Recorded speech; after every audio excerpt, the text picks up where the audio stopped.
coughing, sneezing, and more.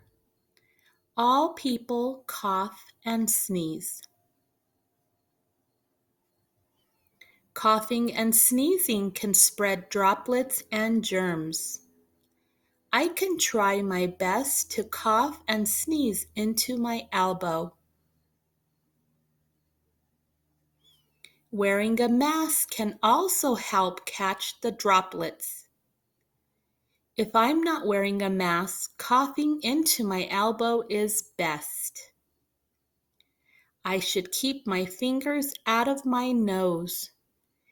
Fingers and noses can spread germs. Instead, I can use a tissue to clean my nose. I can throw the tissue away when I'm done. Then I should wash my hands or use hand sanitizer to clean my hands.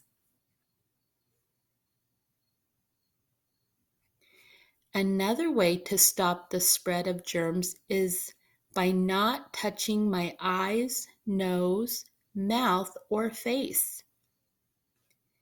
If I am wearing a mask, it is best to touch it only when I am putting it on or taking it off.